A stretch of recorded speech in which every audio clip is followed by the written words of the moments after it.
Good evening. Welcome to this workshop of the Hopkins School Board. We have 2 items on our agenda for the workshop, and then this evening we'll be starting our meeting at 6 p.m. as posted. So we'll start with our budget update, and I'll turn it over to Dr. Mary Puri-Reed.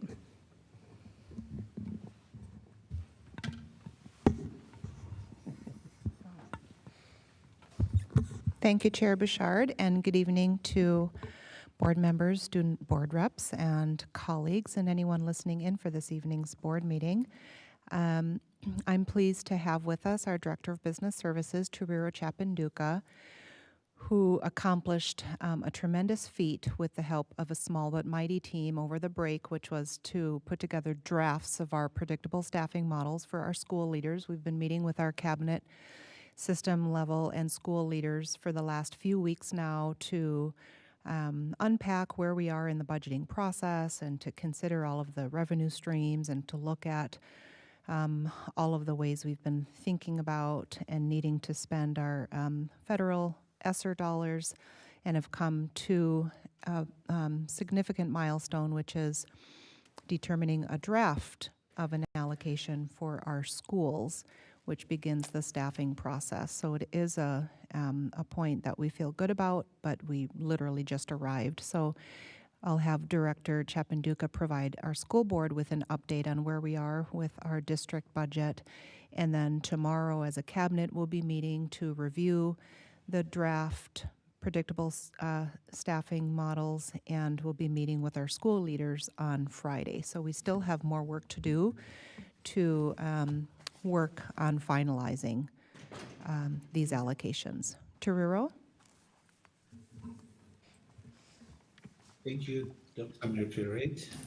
Good evening, Chair Bouchard. Good evening, board members, colleagues, and the community at large. I do have a small presentation here just to support what the superintendent said about the allocations which have been sent out to our buildings and departments. And I would like to thank our business office team, our HR team, cabinet building leaders for tremendous work done in the last couple of weeks to get us to this level. There's still work to be done. We are still starting the process on tying out the budget, but at least we are comfortable with where we are. We are starting to see movement with buildings and departments starting to align their priorities to the allocations. And I'll go through a few items here which have led us to this stage and what we are anticipating going into the future. I know we'll be presenting a detailed update to the board on April the 19th, which includes our revised budget for the current fiscal year, as the preliminary budget presentation for fiscal year 23, with the anticipation that we'll do a final budget approval by the board at the beginning of June. Alice, can you go to the next slide, please? So this is my favorite quote at this point in time. How we spend our money is our strategy. Budgeting is the manifestation of an organization's strategies, whether those strategies are the results of thoughtful strategic planning processes, of the inertia of long years of doing approximately the same things, or of the competing political forces within the organization bargaining for shares of resources. And as most of you know, it's very complex, especially with the size of organization we are. Want to try to juggle the different priorities and needs within our system.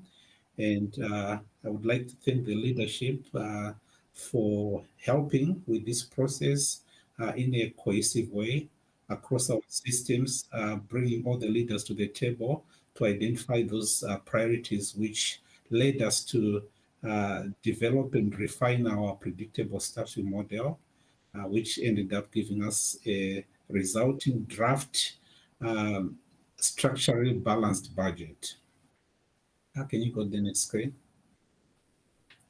So some of the priorities we put into consideration when we're developing the parameters for predictable staffing models and the objectives of the system to get us to a structural balanced budget included the need for us to support the attainment of District Vision 2031 goals. Some of the goals have already been shared by the superintendent with the board, with district leadership, as well as our system leaders, so that we are all aligned. We also put together a matrix on identifying some of the things which we need to make sure we are putting at the top of our priorities for fiscal year 23, which included restorative practices and wellness as defined by leaders, training adults for change, personalized learning, which entailed encouraged financial decisions to be made at the local level, aligning those decisions with district strategic goals. We also developed the budget, putting into consideration that we want to be transparent. We are consultative and understandable to all the parts of the Hopkins community, understanding the needs in our buildings, which are unique, and being able to create a flexible system which address those unique needs at the local level. Our goal is to make sure that we link our budgets clearly to the programs, showing the deliverables and making sure that those deliverables are aligned with our learning programs. So those are some of the allocation priorities and objectives we actually put at the forefront when we're creating the parameters for the fiscal year 23 preliminary budget. Next slide, please. This is information I've shared before with the board and district leadership. When we developed our basic allocation model, which is the predictable staffing model 2.0, putting into consideration some of the parameters we had created for our current budget and refining those parameters to meet the needs as we saw them in our buildings and our departments, and making sure that those needs are aligned with our goals as well as our priorities. As we all know, for fiscal year 23, we received an inflationary increase of 2%. So we factored the 2% into our revenue increase. We also factored in some of the parameters which were recommended by the Citizen Financial Advisory Committee. One is presented to the board, as well as some of the updates we've been giving the board and the community. Some of the factors we did put into consideration was the 3% increase to cost of living adjustment. I know there's been some variations in some of these increases as we start to negotiate with the different bargaining groups, but we did factor in a 3% cost of living adjustment, a 3% fringe benefit increase, a 7% inflationary increase to package services as well as supplies, a 5% increase to utilities and energy usage. All these have been factored into the allocations. We also created a refined formula for the categorical revenue, as well as the discretionary revenues going into buildings to create that flexibility for these dollars to be used based on the needs in those buildings. So categorical, this includes our compensatory dollars, our achievement and integration, some of the capital projects levy FTEs which are funded by some of these dollars, title dollars, as well as some of the ATSIS funds. We also factored in a component of operational allocations. These are site instructional and staff material, as well as supplies needed by the buildings uh, based on the different priorities. What we didn't factor into the allocations were the Sr3 funds, and I'll discuss those as we go through the presentation. Those who have to come back and relook at what that looks like. One, especially when we put into consideration some of the MD guidance and requirements in terms of what they define as learning losses and how those dollars will be allocated into a bill. Can you go to the next slide, please? So, in summary, based on the allocations which have been sent out to the buildings. And I know in the last few months and weeks, we talked about how our general fund expenditures actually overran our revenue. So what we've presented to the system, to our buildings and departments, is a structurally balanced budget. We did shift some resources to be able to make sure that our revenue is aligning with our expenditures. So our projected revenue, based on the current information we have for fiscal year 23, is 110 million, $669,859. We did structure our general fund expenditures so that it aligns with our general fund revenue, since we have talked about the revenue-based budgeting and making sure that uh, we eat what we harvest. So we're able to successfully restructure our expenditures so that our expenditures align with our revenue, leaving our expenditures at 110 million. $669,859, meaning that our budget is structurally balanced. What we didn't factor, as I mentioned, is the Sr3 allocations, which will actually come back to uh, locate, and hopefully by the time we bring this information to the board in June, those dollars will have been allocated to the different buildings and departments. Next slide, please. Uh, Again, so we did have some allocations through the federal dollars we received as part of the mitigation measures with COVID-19. So we have Sr2 allocations, and those allocations have been distributed into the buildings. As you all know, we received a little over $2.6 million in Sr2 allocations, and the $2.6 million was distributed into our buildings. So buildings are using these dollars to actually supplement some of their budgets.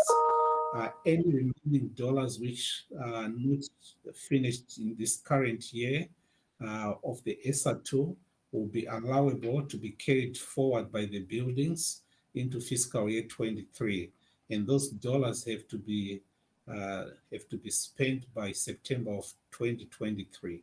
So buildings will have the opportunity to actually leverage any remaining dollars to supplement their fiscal year 23 budget.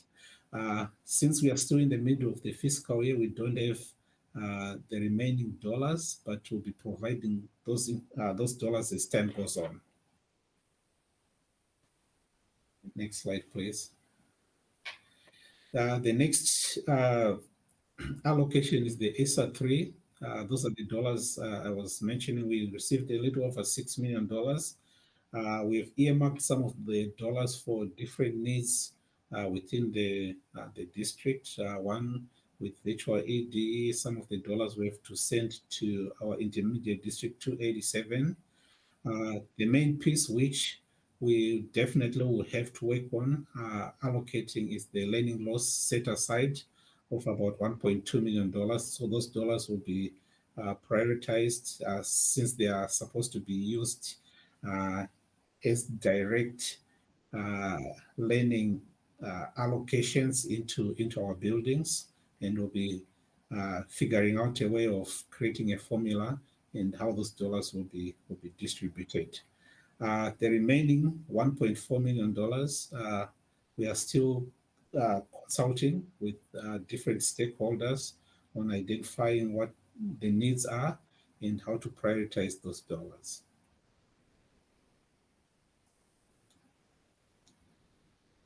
With that, that's the summary I have for the preliminary. I'll be bringing more details to the board on April 19th to present the revised budget for the current year, as well as more details into what was included with the fiscal year 23 allocations.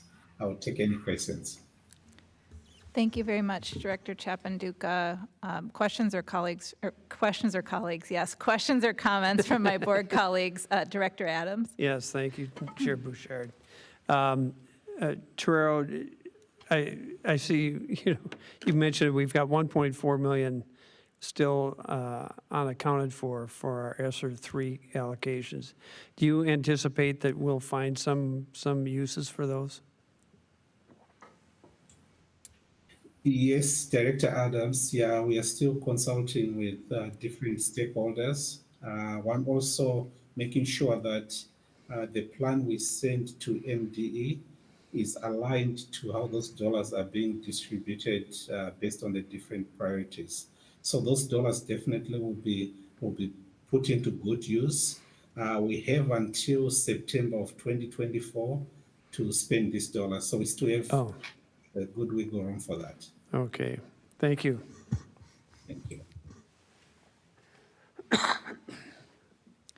Director Chapanduka, you spoke a bit about our budget approval timeline, just seeking a few more specifics there. So when do we anticipate doing the preliminary budget approval? Thank you, Chair Bouchard. So we are anticipating to do the preliminary budget approval on April the 19th, which is 2 weeks from today. Okay, great. So we'll hear the budget presentation from last year and then do that preliminary approval that will give us a sense of what the budgeting process is looking like moving forward as we lead to our final approval in June. Is that correct? Correct. Okay, excellent. I just wanted to make sure we all had an understanding of the timeline as well as our community members. In the past, and I'm reflecting on the past 3 years, we've gone through a really extensive revisioning of how we do our budgeting. And I think that is evident here just in the framing that you gave at the beginning of the presentation, looking at the allocation priorities and objectives that are so tightly aligned to Vision 2031 and our reality as a community as we continue to move through the ebbs and flows of COVID. In the past, we've talked pretty specifically about staffing and positions that could potentially be impacted. Will that be part of the conversation on the 19th as well? Correct, Chair. Also allude to I'm sorry. Dr. Lightfoot is if he's online to kind of give us some of the pieces which have to be accomplished from a staffing perspective. Would you say that one more time? You were a little quiet when you started. Oh, sure. Oh, I said that's correct, Chair Bouchard. That will provide more details on the 19th. I also have Dr. Lightfoot to actually give us any more details as far as what the pieces are for staffing and the timelines on presenting any adjustments to the board. Thank you. Certainly, I can go into that a little bit further in detail. As far as the specific staffing components, much of that is really tied to the decisions right now that are being made at the site level with the resources as they go through their site level planning. What we'll work through on the 19th will be that timeline to make sure that you understand the timeline implications and the decisions that will be in front of the board for any necessary reductions. As we're doing that work, we will make sure that we keep you updated with what that looks like.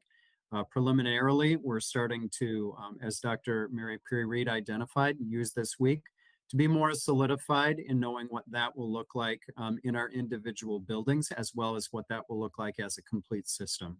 And we try to give you that update on the 19th once we have the specific budget elements to outline with it also. Thank you for that additional detail. Other questions or comments from my colleagues?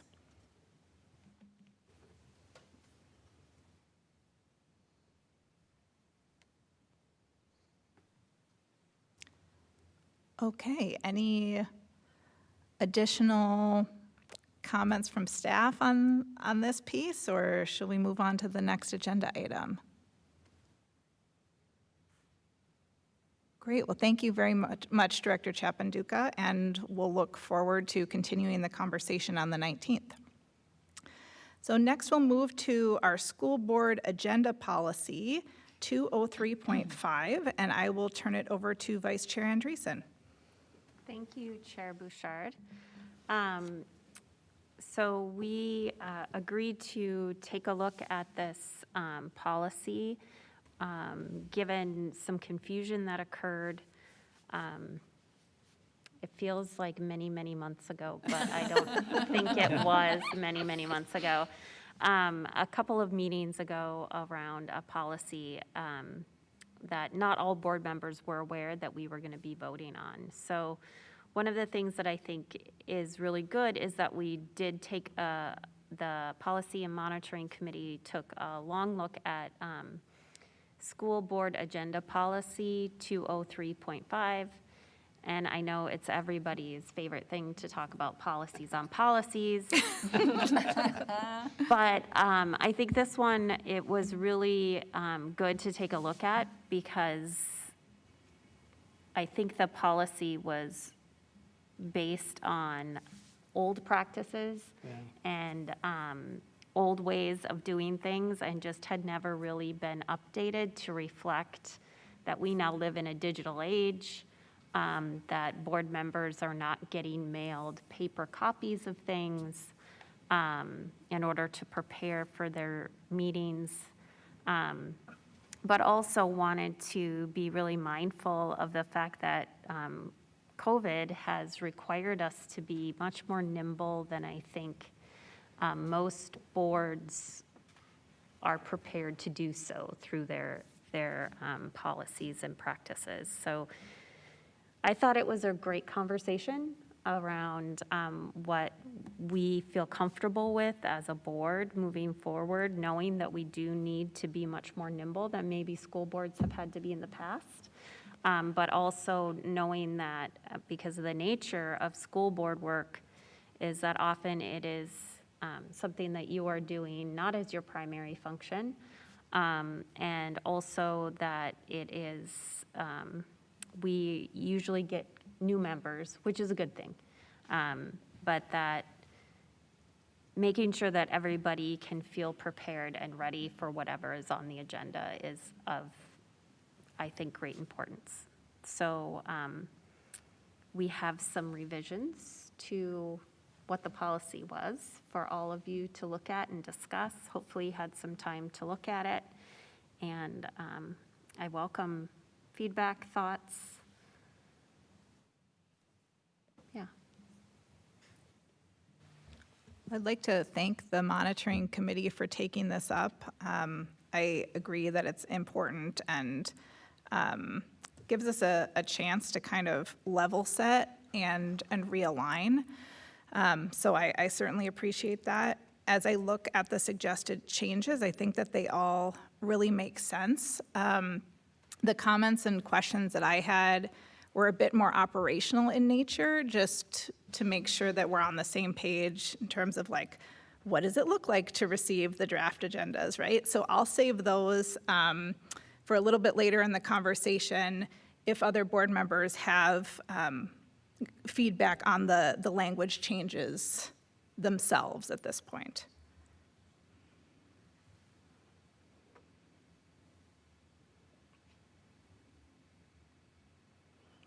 Well, I guess I'll talk about my operational questions then. I'm looking at procedures, Section B, individual meeting agendas. So I just want to clarify that those are meeting agendas and not workshop agendas. Is that the intent? Okay. Will be provided to school board members in rough draft form 15 days. So operationally, what I'm envisioning that looking like is Rhoda and I take a look at what we think is coming up in 15 days, and then we send those to Elise, who emails those to the entire board. Does that sound good?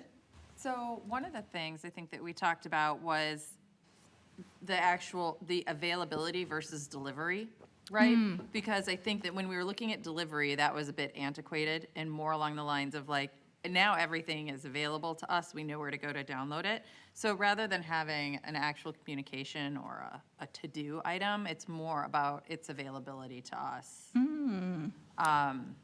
Right, again, we talked a lot about what works for members and the public, but then also what does it look like to deliver versus have available, as well as communications of changes, I think, right?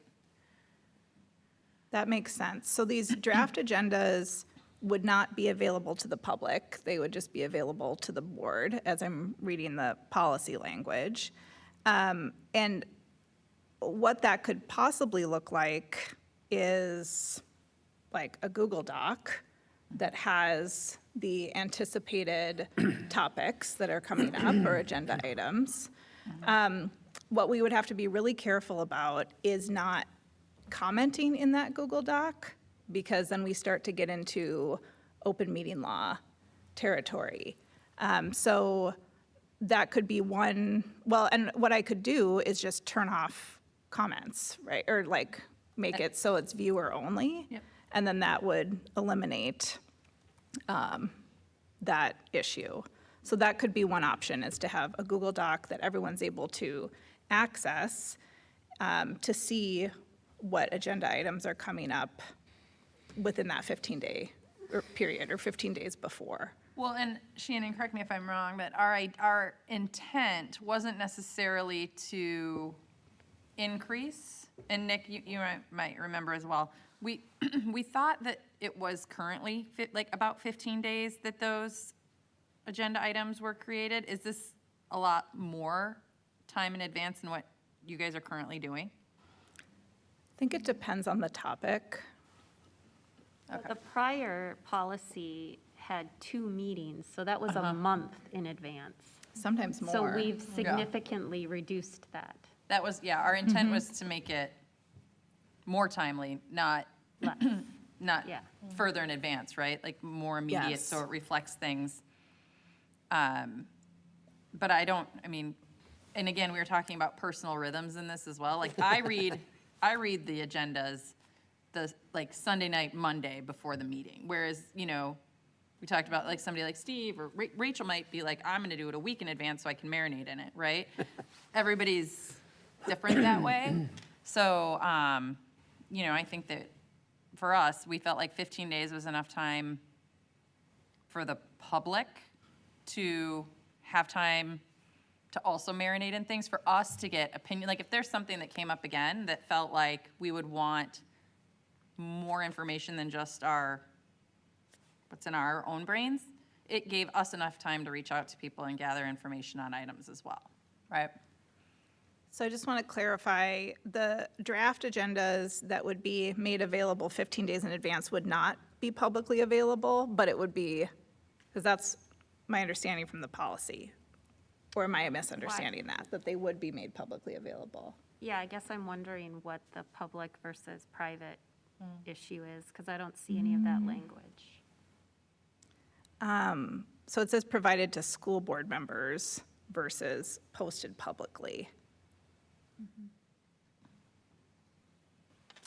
And I think, again, I think we kind of, in the meeting, and again, Nick, maybe correct me if I'm wrong, in the meeting, we kind of did away with the language of being provided to members and had it more, have it available. So I mean, to me, it would be, you know, a draft available, posted, when do we post them right now on the website? Like, when do the packets go up right now, Elise? 5 business days before the meeting. 5 is, okay. Wednesday, But we don't ever provide a rough draft, like it said in the other policy. Not publicly. Okay. That was always for board members, so board members could kind of see what was coming up. Right. But that, I don't think, did anyone ever get a rough draft? No, we were not following that with Yeah. fidelity. Yeah. So my, my concern with publishing drafts is that then there starts to become a community expectation that we're definitely going to be discussing this thing on a certain day. And I just don't want to create a false expectation. And there are a lot of things that happen behind the scenes that Rhoda and I are constantly navigating, that, you know, things change and we don't have the information we need, or we're waiting from something from MDE that didn't arrive in time, you know? So that would be my only concern about posting drafts publicly 15 days in advance. Well, and I think that my thoughts is this boils down to more Shannon and Nick and I not knowing your guys' rhythms and how things are done now, and more trying to create something that felt, not trying to recreate the wheel or add additional, I guess, stress to the situation, but rather create something that felt very easy. So if it's, I mean, we thought, you know, 2 meetings in advance, that seemed crazy to us. So we tried to make it 15 days thinking that was going to make it easier, but that's not something we were following, right? Because, and that's where Shannon and Nick and I we didn't know, again, back to personal rhythms, how you guys were working. And so maybe it's an element of what we were trying to do is create when changes were made, there was a minimum amount of time that we had alerts, particularly if it's a voting item, right? So it was, I think, 5 business days in advance if it's an item that we voted on, 2 business days in advance if it was an item for discussion. Right. But if there's a way to take what we created and make it fit the way things are working now and yet create more structure, I think that's our intent, right? So here's what I suggest for the drafts, because I do think the idea of drafts 15 days in advance is very helpful for school board members to see that, and to also maybe be able to suggest things like, hey, if we're thinking about talking about this at the meeting, I actually need more background on that, so could we also add it as a workshop agenda, right? That helps Rhoda and I be more responsive. And so I think that could be where we either email out those rough draft agendas or have a site where school board members can access that, but that those are not publicly available because, you know, they're subject to change. Yep. Technically, all agendas are subject to change until they're approved at the table, right? But what we're trying to do is to increase the clarity and transparency. So I'm wondering just about the agenda drafts. You know, first of all, if that sounds okay to you, that those would be made accessible or sent to board members, but not posted publicly, and what delivery mode the board would prefer, by email or like a Google Doc that we can't comment in that you can go check. Whatever's easiest for you guys. I don't have a preference, but, yeah. Anyone else have a? I think I'd prefer email, Okay. but, you know. I was gonna say I very mildly prefer email, only because it is like it's a line item then that kind of shows up for me rather than going to check a document. However, Well, could it be Either is- an email with a link to the Google Doc? I don't have strong feelings. Because about that's what we okay? operate from, and it's also a board-approved draft document in the beginning of the year. So what is it called? Like Agenda 21, draft. 22, a board agenda draft or something. So all of the meetings and the tentative items are in there since August. And then that's where we go in every week to look at what to finalize and what to shift. Yeah.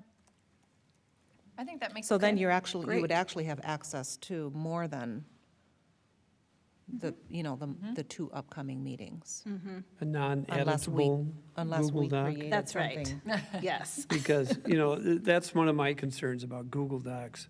They change, and we never know who changed it and when, And I found that, I download a agenda in a Google Doc, and I find out, oh, it got changed. When? I don't know.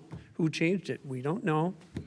Someone must know, but the board certainly isn't notified of that. So that's been my concern about some of these Google Docs, that when it's just a link, you don't know what it's linking to. Is it something that was created a week ago, or is something created an hour ago? So with, like, for example, the 2 emails that came from Elise today saying specifically what had changed, do you find that to be a helpful My tactic? email is not working, so does anyone have any hard copy of this policy? When did that go out? This is in the board pack, the agenda packet.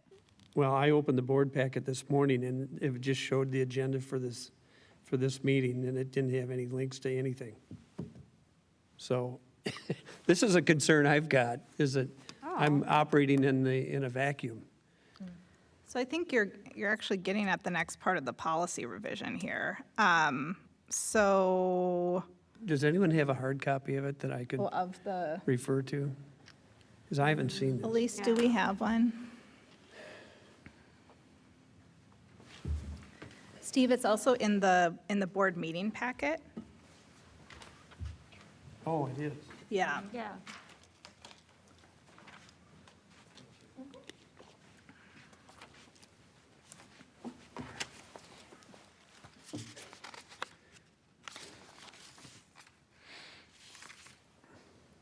So I'm looking at Section E under procedures, and it's exactly what Steve is getting at. So supporting documents for discussion items shall be sent to school board members 2 business days prior. So I think instead of sent to school board members, posted publicly, right? Because we're not talking about like something that is only going to school board members. These are things, supporting documents that are posted publicly as part of the packet. And that the supporting documents for action items will be made available to school board members 5 business days prior to the scheduled school board meeting. So all of those things would be linked to the board packet and then not changed before the meeting per Director Adams' point. That's my understanding of functionally what that would look like. Correct. So are you proposing that the first line, instead of shall be sent, it reads shall be made available to school board members 2 business Yes. days prior? Yeah, and the public, right? It's like it's posted publicly. Yeah, I don't think that's part of this policy, Oh, okay. whether it's public or not. I don't think that language was in there before either. So I'm, because I'm the one who's going to be responsible for carrying Yes. out the policy. Again, I'm trying to get to specifics and functionally what this looks like. So does this mean that, when the board packets are posted, that all of the supporting documents, whether those are Google Docs, what have you, are linked, and that those then do not change before the meeting, and if there is some sort of change, that the school board is notified, and that looks like Elise emailing the board to let people know that there has been a change and specifically what that change is. That's our intent, yeah. Okay. Yeah, and I think it's different for, we tried to be responsive to the need to know about things that we're going to be required to vote on for a longer period of time than something that is just being discussed. So the agenda part is where I think we were really trying to get to that piece. And then Part E with the supporting documentation, we still wanted to give people time to get the information and process it. And again, if it's an action item, giving board members more time with the information. I think that makes a lot of sense. I also just want to get specific about 5 business days because I want to make sure that I'm doing everything right. So if the meeting's on a Tuesday, counting backwards, and you can let me know if I'm counting this wrong.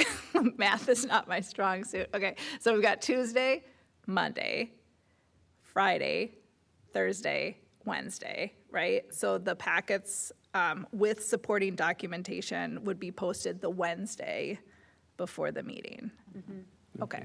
Yep, and we went with business days because it was, again, a throwback to when the meetings were on Thursdays. Right. And it said 4 days or whatever. Well, then, with our meetings on Tuesday, that could be a Saturday. So we felt like, since we've now switched to Tuesdays, that business day clarification was important. Much clearer. Yep. Yes. That's great. That was my only question actually about this is 5 business days tenable to your current proceedings, your current routine with this? Because I personally would be comfortable with 5 days, and that would mean Friday, but don't have a. Right, well, right, again, same personal rhythm.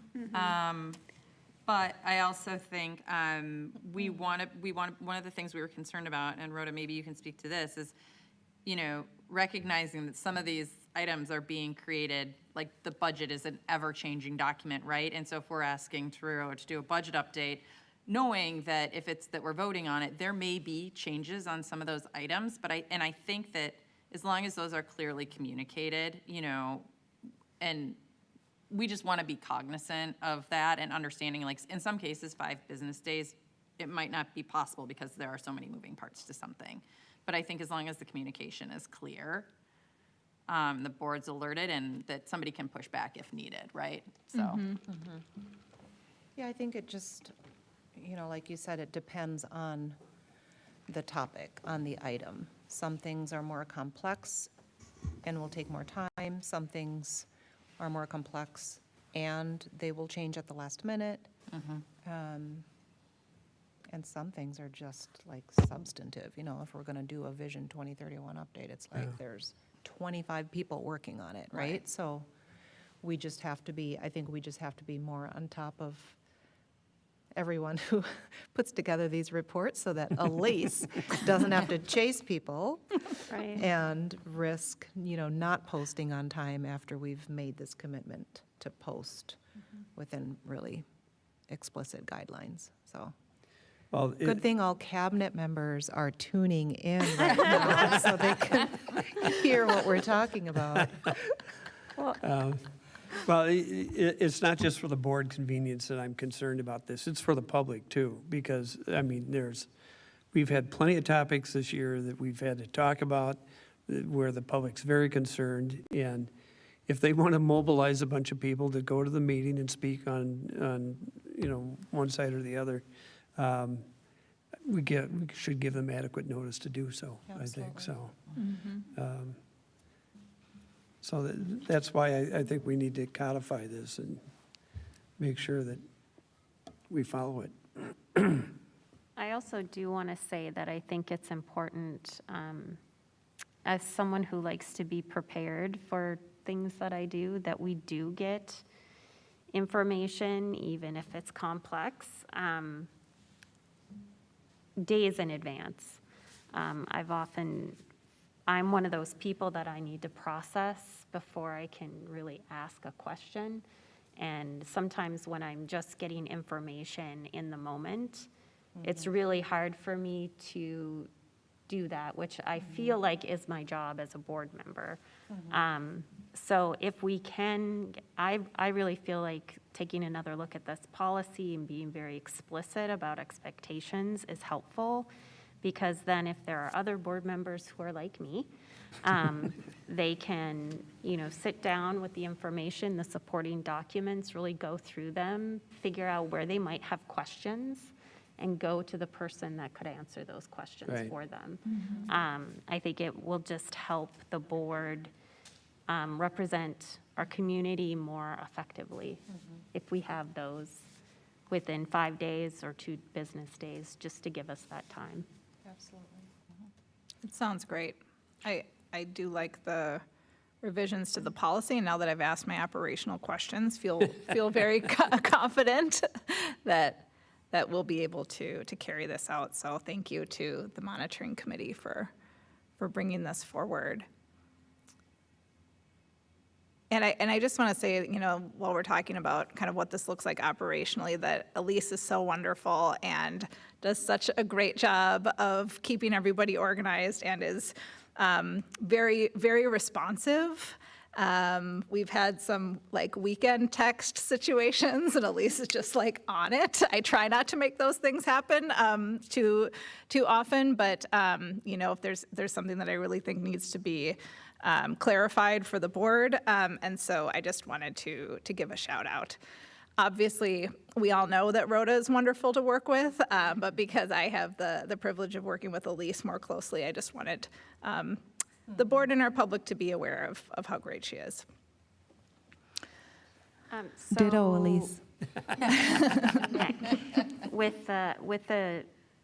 I just want to make sure that there's one proposed change, is that correct? In section E, instead of it saying discussion items shall be sent to the school board members, it should read shall be made available to the school board members. And was that the only change? I think so. Yeah, because provided, we will be providing, because we'll be providing a link. Sorry, I'm back on section B. Yes. Provided works, because we will be providing a link via email to the rough draft 15 days in advance. Ooh, is that 15 business days or 15 No, calendar? 15 days. 15 calendar 15 days. calendar days? Okay. And I think we went back and forth on tentative agenda and rough draft, right? There was few different verbiages. So if we want to, and it sounds like we have the verbiage in there in 2 different ways still. So if we want to clarify too and just say tentative agenda versus rough draft, just so there's continuity there. I like that. Yes. I think we got rid of the tentative agenda. We got rid of one or the other, I don't Oh, no, remember here which. it is. Yeah, tentative school board meeting agenda. Yeah, let's be consistent. Are we getting rid of rough draft? I think tentative agenda sounds better than rough draft. I mean, just, I do too. So yeah, the quotation rough draft, replace that with tentative agenda. Yeah, maybe tentative individual meeting agendas. So that sounds weird to my it brain right does. now. I don't know why. Well, maybe we can just leave the B, individual meeting agendas will be provided to school board members 15 days in advance, just get rid of in rough draft form. Does that work for everyone? That, to me, sounds like that. Then they are concrete agendas somehow. I know I'm reading into it too much, but I think leaving in rough draft or inserting tentative makes me feel better.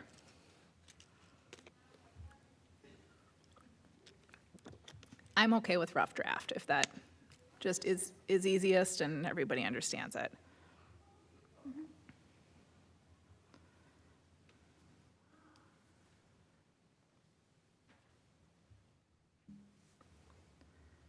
Okay. Anything else on this? Can we follow this? Yeah, do we have our do we have our language? now? Because we are going to be having it in first read at the meeting. I just want to make sure that our practice Nick, can You're correspond you're to this. muted. You think so? We're going to try our best. Right. We'll do this if we mess up. I will. I'll make a fuss.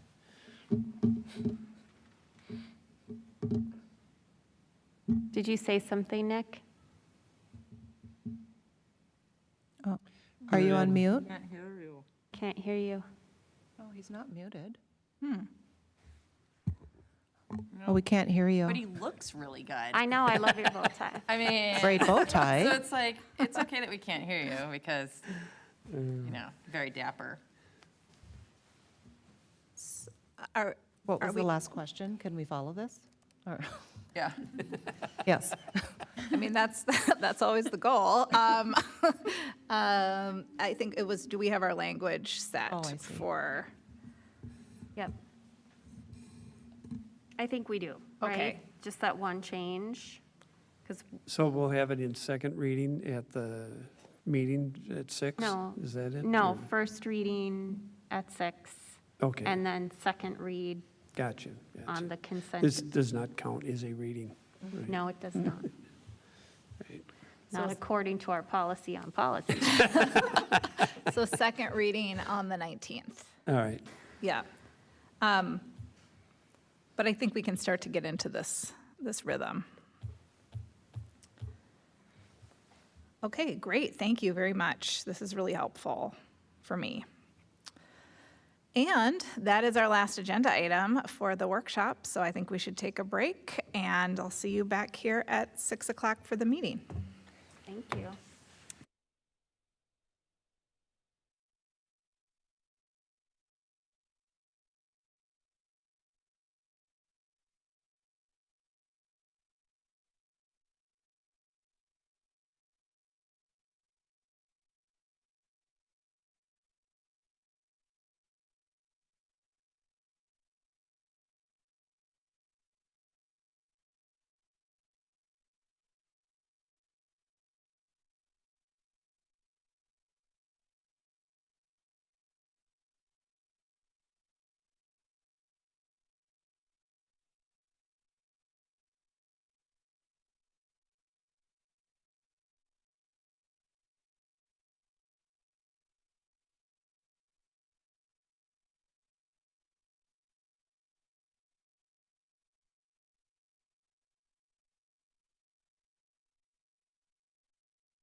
two options for giving public comment. One of those is to leave a voicemail before the meeting begins, and there are instructions for how to do that in the board packet on the board page of the district website, and that voicemail will be played publicly during the meeting. The other option is to attend the meeting in person, fill out a public comment card, and hand that to the chair, which would be me, before the meeting begins. So we have no voicemails for this evening. I have received one public comment card from a community member who is in the audience with us.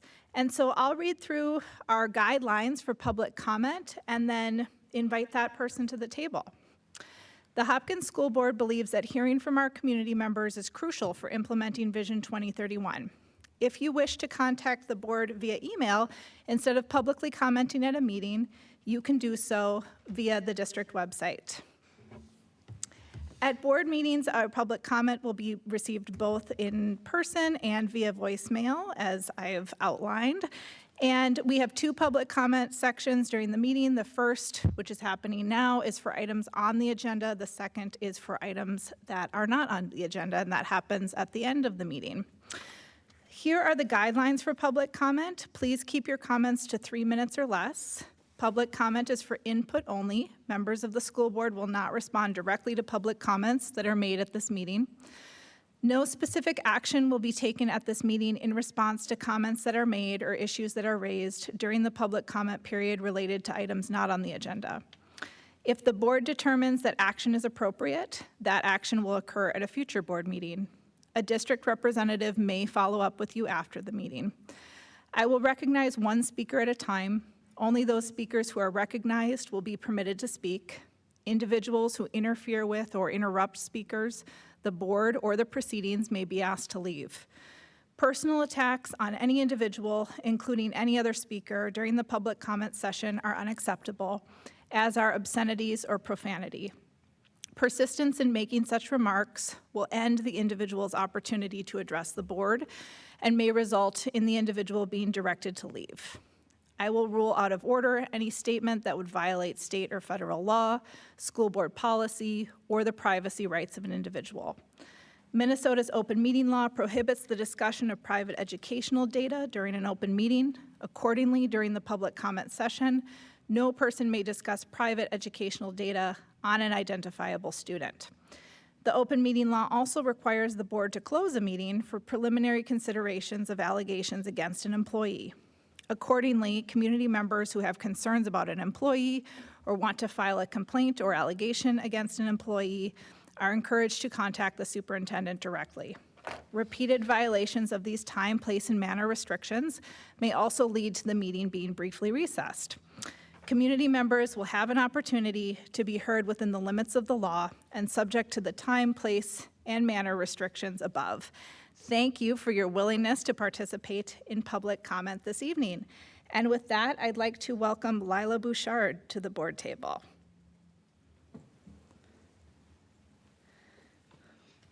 Welcome, Lila. I am trying to get my stopwatch set up here. Okay. You can begin your comment now. Hello, members of the Hopkins School Board. My name is Lila Bouchard, and I use they, them pronouns. I am speaking in favor of the resolution supporting transgender, non-binary, and gender-expansive scholars. It's important to protect trans, non-binary, and gender-creative kids, especially while laws are being proposed and passed across the country discriminating against us. The Eisenhower QSA, Queer Straight Alliance, gave input on this resolution. Part of Vision 2031 is centering student voice. It's important for you to understand that the queer students helped create this resolution based on what we experience in our schools. I am grateful that the board passed the gender inclusion policy in 2021, but there is still much to do to make sure students, staff, and teachers are respecting the identities of queer youth in Hopkins Public Schools. I am asking you to vote in favor of this resolution. Thank you for your time. Thank you, Lila. Thank you, Lila. Next, we'll move to our reports, and we'll hear from more of our students. With our student board representatives report, we are so thrilled to have 3 of our brilliant student board reps at the table this evening, and who's starting? Okay. Grace. For those of you that are, don't know, my name is Grace Riley, and I'm the sophomore representative for Hopkins High School. And I am going to be touching on a little bit more of a sensitive topic first. Unfortunately, over spring break, a heartbreaking event struck the sophomore student body. The passing of fellow sophomore Derry over spring break was an event that deeply affected the student body. She was remembered and grieved in a moment of silence in the beginning of the sophomore meeting yesterday, which was shared news of her death by gunshot, in addition of her name being honored at graduation. Grief circles are being set up this year, similar to the ones that we had for the George Floyd and when all of that was happening. And those will be during lunch hour and during opportunity hours. Does anyone have questions about that at all?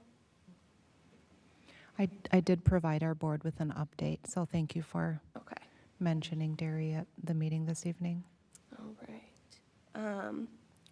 And then on to a much lighter topic. Term 4 has officially started, and students are talking about potential summer opportunities in most of their classes with counselors and teachers alike. And then as we head into the spring, sports like track and field have started, and their first meet is this month. And then Ramadan has also begun, and Passover is starting soon, so many prayer and fasting spaces have opened up for our Muslim and Jewish students. And that's it. Thank you, Grace. Any questions or comments for Grace? Thank you very much. Who's up next? Hydrating, it's important. Thanks, Oscar. Thank you, Chair Bouchard. I'm Oscar Wolf, the junior representative. If I seem a bit frazzled, it's because Grace is right. Track has begun, and I just sprinted here from my pole vaulting practice. But I also am touching on a bit more of a sensitive subject today, but a really important one, and that's mental health in the high school right now. As you may know, just before spring break, every student at the high school was required to attend a mental health awareness panel. As I was sitting at this panel, I looked around at my classmates, and I was really struggling to find a single student who wasn't on their phone or talking to their friends or doing their homework. And that's because when it comes down to it, mental health awareness is no longer the issue. Students are aware. One of the issues they were talking about at this panel was how has the pandemic affected mental health? We know it's our mental health. So having it told to us again isn't bringing more awareness than we already had. And in addition to experiencing it firsthand, we've had these types of meetings many times now. We've done this sort of thing. We know the vocabulary, we know the procedures that are supposed to be taken, we know the warning signs to look for. In general, I would say that Hopkins students are very much aware of mental health. But that doesn't mean that the problem is solved, because the problem has shifted from what I can see. It's not awareness now, it's a missing link between resources at the high school and students who need them. Students don't know what resources are available, and they certainly don't know how to access those resources. At the panel, I was actually talking to the girl sitting next to me, and she was telling me that she recently met with a grief counselor who apparently comes to the high school every week. And she said that it was actually a really helpful experience. It was really positive, it was really good for her mental health, and it helped her cope with a loss that she experienced. The problem was that she really could have used that grief counselor a few months ago, but she had no idea. No one told her that we had a grief counselor. I consider myself pretty involved with stuff at the district. I had no idea that we had a grief counselor. And that trend is not just observable with me and this girl. I would say it's pretty much the entire student body. There are a lot of students who want mental health resources, but just don't know how to get them or what's available. I think that there's two main reasons for this. Number one, there is no simple way to access resources at the school right now. You can go to the what do we call it? The resource center, mental health center, wellness center. Thank you. You can go there, but you need a pass for that. So it's not, you can't just walk there. And it's also not totally clear what you do when you get there. And online is fine for setting up meetings. But the other issue with this is that it's not clear who you're supposed to go to with what issue. It's not clear what the differences are between a social worker and a psychologist and a counselor. Students don't know if they have issues with anxiety or they're having an issue with a friend. They don't know who's the appropriate person to contact. So those are really the two contributing factors from what I can see. It's not clear how to find these people, and it's not clear who is the proper person. So I think the focus of mental health efforts at Hopkins should really be correlating to this shift and not focusing so much on awareness. Not that that's not a valid thing to focus on, it's extremely important, but we've done it. So I really do think it's time to shift to telling students exactly what is available for them and specific instructions on how to find these people. Students, especially students in less than ideal mental states, are not necessarily going to make that first step. So we need to go to them, telling them what's available. And I think that this could take the form of emails, this could be announcements, this could be physical posters or signs in the school. I think that the website could also be updated to summarize it more effectively. There are some very helpful links and explanations on the website, but there isn't really one explanation of everything. Even a frequently asked questions page specifically about mental health could be really helpful, and just sending out a link to that website to students. But I think that all of those measures would be really helpful in shifting to connecting students who need resources to the resources available. Or what about like a submit button on like class link page? Something Definitely. that's right there on the Anything that would make it laptop easier or for the students to iPad. get to. Definitely. We have, actually, that's a really good idea. We have on the Chromebook, I don't know if you can see it, but we have like sort of a default thing where you can just click on there, and then there's a bunch of like links that students would need to get to quickly. Adding something on there just specifically about mental health would be really easy, really helpful. I had a question. Are you aware of the loop, the Hopkins loop? I don't think so, no. Yeah, because that kind of is what you just talked about. It was created last year, I think. And it lists a lot of those resources and also pulls in community resources as well. So maybe making that more accessible to students would be helpful. Absolutely, because we have resources. From what I know, we do have resources. It's just that most students don't know. They don't know about the loop. They don't know about anything available. So Oscar, like at this presentation that all students had to attend, they talked about mental health and the importance of paying attention to it, but didn't say, and here's how you access? There was a very, very brief slide that they actually didn't even really talk about. They sort of just skipped over it, and it said, here's what's available, and it had like a photo of the staff and stuff, which was fine, but I think that there should have been a much stronger focus on here's who's available, here's exactly what they do, here's what issues you should go to them with, and here's where they are, here's their email, here's everything. That's really helpful. Thank you. I have another question about access. So when can students go see these mental health practitioners? Like, can students get a pass to go do that during the school day? You know, what are the time slots that are available that you know of? I've met up with my counselor a few times, mostly about academic things, and what I've done is sign up on the website beforehand, and I actually, just to show how real the inaccessibility is, the way I sign up for it every time, a few months ago, someone emailed me the link, so I look up the email every time because that's my fastest way to get to it. I search in the name of the person who sent me the email to get to the link to the counselor page, because it's just it's not convenient. But I get, you can get a time slot and then tell your teacher, like, I have a meeting with my counselor at so-and-so time, and then leave class then. But that's pretty predictable. The bigger issue is when students need something right then and there. It's not always an option to just leave. Like, you can be questioned in the hallways for, what are you doing out here? Where are you going? Which is understandable, but it does make it more difficult. Absolutely. Thank you so much, Oscar. I Really have helpful. a slightly unrelated question. What are your events? Pole vault, pole vault, pole vault. A specialist.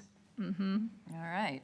I don't think they had pole vault when I was in high school. Did they have pole vault as a track Yeah. event? Oh, yeah. Yeah, it's been around for a long time. Yeah. In high school? Sure. Yeah. Because I wanted to do it, and then I tried it once, and I was like, oh, never mind. Maybe nobody did it at my school. I was in track at Minnetonka, and they had pole vault back in 1968. You might have skipped it in 1996 then. It was phased out. Well, thank you. Imani. Okay. I don't really have that much of a huge update, but on May 20th, a club called For the Culture I'm Imani and I'm a senior rep, sorry. But on May 20th, a club called For the Culture is planning a culture night where students can come in and represent their culture either by bringing food or clothing, music, doing like anything, performing arts and stuff like that. We're not sure where we'll hold it, probably in the auditorium at the high school, but we're still planning that out. So the sophomores had their class meeting on Monday, right? And then the seniors had our meeting today, and then the juniors have their meeting on Monday. But at the senior meeting, we sort of talked about, graduation is in 58 days specifically, so. Who's counting? Me. Yeah, so cap and gown distribution is on May 23rd, and the senior recognition and scholarship night is on May 18th. So a few people are looking forward to that. And AP exams are coming up in the beginning of May, but I've heard that because of Eid Mubarak, some of the AP exams are conflicting with that. So some people might have to, or this AP, I'm not sure what they're called, but the people at our school who work with the AP College Board are gonna try to help students who do practice Eid Mubarak have their test date pushed to the later one, which is like late May, if I'm not wrong. Sorry to interrupt. It's not called Eid Mubarak. It's called Eid al-Fitr. Oh, sorry. Just letting you know. Okay. Yep. And yeah, that's it. Thank you, Imani. You have some exciting news about your plans for next year as well. I'm not committed yet, but I'm gonna commit this week to American University. Oh, Fantastic.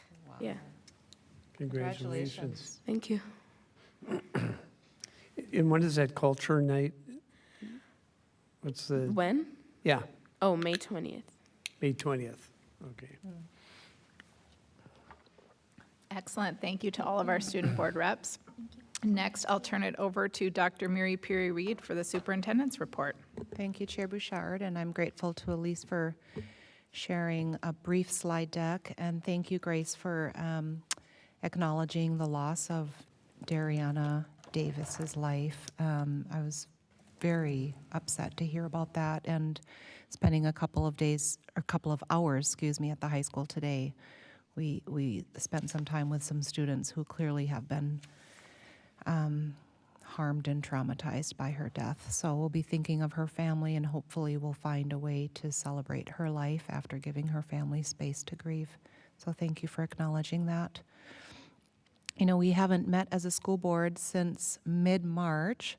So since then, there have been a few things that have happened. For example, we had St. Patrick's Day, and did you know that, normally we don't celebrate St. Patrick's Day all over the district. However, at Alice Smith, we have a 100% Irish employee. Her name is Eileen White. Have you met her? She's our data specialist at Alice Smith. She speaks Irish, and here she is in the picture on the left.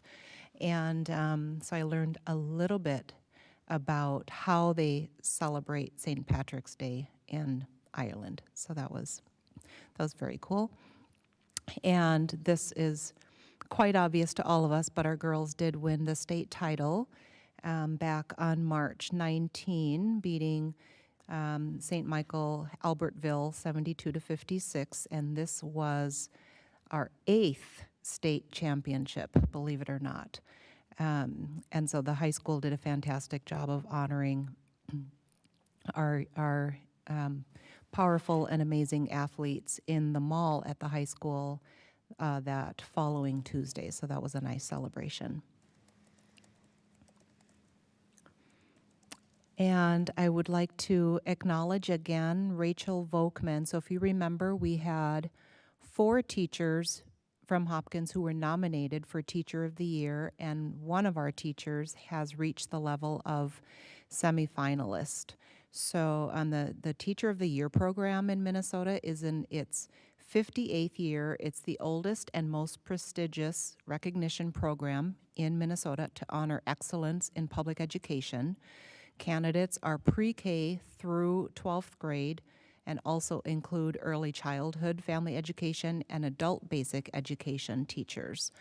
And so we're very proud of Rachel, who is a semifinalist, and the current Minnesota Teacher of the Year, Natalia Benjamin, will announce her successor at the awards dinner later on. I think it's in June. We can let you know the exact date, but that's a really exciting highlight for our district. Also wanted to share that Congressman Dean Phillips was in the House over at the Little Theater at the high school on March 24. So he spoke with about 75, I think you were there. Were you there, Oscar? I thought I saw you. Were you there, Grace? I was not. Not? Okay, Imani, were you there? No, I was at Model UN, so I couldn't. Oh, okay, Yeah. that was the week. Okay. So I think there were maybe 70 kids in the Little Theater. So it was a considerable audience and really engaging talk that he provided, civics, sort of a civics 101 class. And what I thought was really interesting is that he had all of these photos depicting a day in the life of a U.S. congressman. So I thought that was really interesting. And then we had several metropolitan superintendents who stopped by the high school to have a roundtable with Representative Phillips following that student talk. And so he asked us, what are all of the important issues that we are paying attention to right now that we want federal support around. So it was a great conversation. Also celebrating our athletics and activities department. So beginning on July 1st, we will experience a pretty dramatic transition. Our current AD, our current athletic and activities director, Dan Johnson, will be starting his new adventure as the executive director for the Minnesota Interscholastic Athletic Administrators Association. That's a mouthful. And he has been with us for 26 years, believe it or not.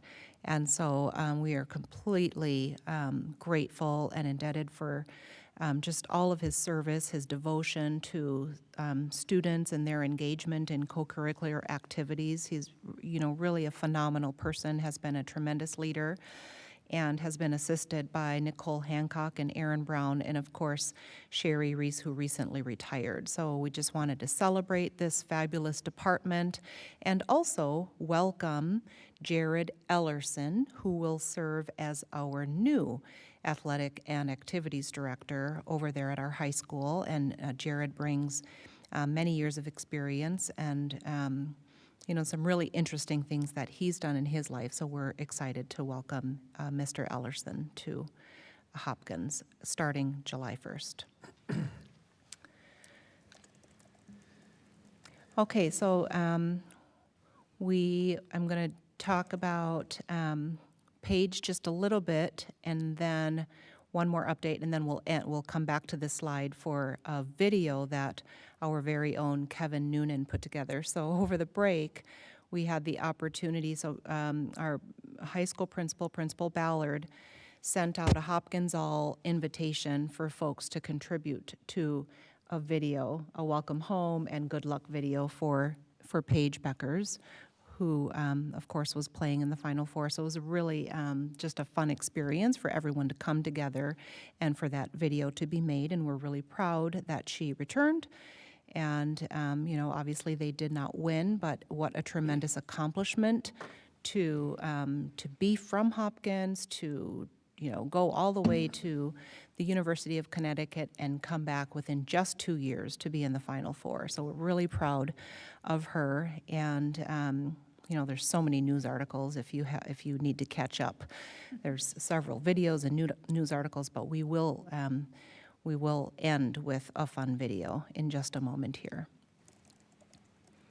And then finally, I do like to include just a system goal focus. So as you know, we have 6 system goals for our organization, and 2 activities, one aligned with our learning goal around personalized learning in every classroom, and one goal around culture, which is increasing our building a workplace that focuses on wellness and people experiencing wholeness by increasing trust and sharing power. That's our culture goal.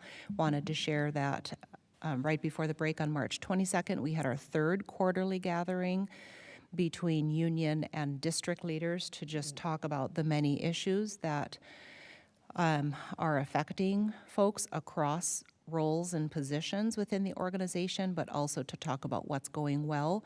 One of the things that came out of that was a request for transparency around our budgeting and staffing.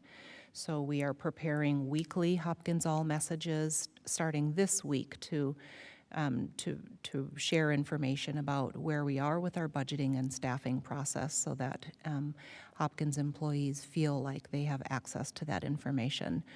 And then for the learning goal, I wanted all of you to know that our K-12 music teachers have been meeting for quite some time now to learn more about Vision 2031. They implemented the lab operating system to identify some of the root causes around why student enrollment and engagement seem to dissipate after grade 6 in music.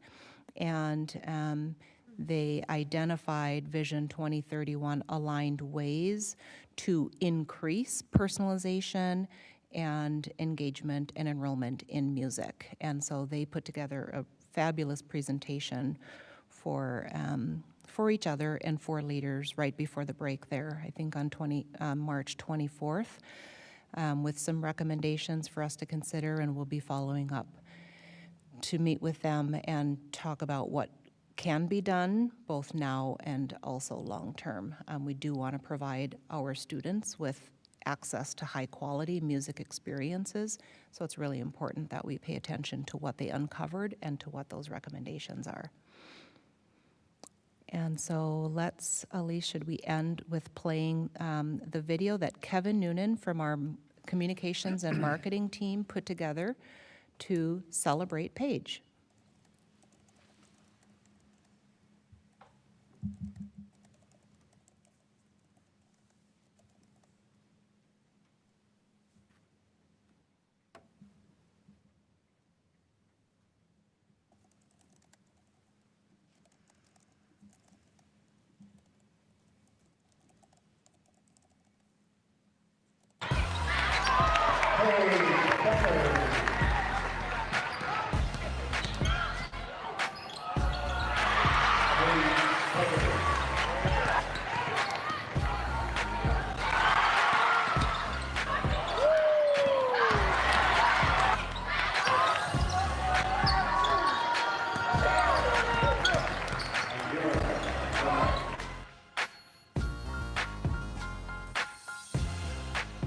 Hey Paige, I just want to congratulate you on making it to the Final Four. I'm proud of you and everything that you have accomplished this season. Good luck tonight. Go get them. I'm going to be watching. Oh my gosh, it's Paige Beckers. I know her. So proud. Go get them. You're amazing. Can't wait to watch you win tonight in person. I've got your pick to go all the way. Good luck. We're so proud of you, Paige Beckers. You're an inspiration for our community. We are so proud of you. We are so excited for you. And we want to tell you, good luck, Paige! Paige, it is so fun watching you and the UConn women. Best of luck in the Final Four. I'll be rooting for you. It's really cool to see a Hopkins alum have such success on and off the court. Congratulations, Paige. It's going to be wonderful to watch you this weekend.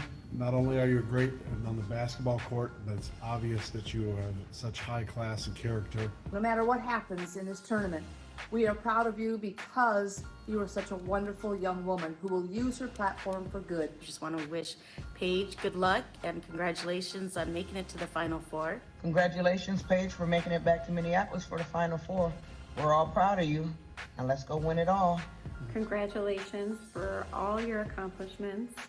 Just keep on being the incredible human that you are. We are so proud of you. What you're doing on the court's amazing, but even more so what you're doing off the court. For the first time in my life ever, I'm gonna say, go Huskies. I want to say thank you for sharing with the world how amazing our youth are from the Hopkins community. Have a great career.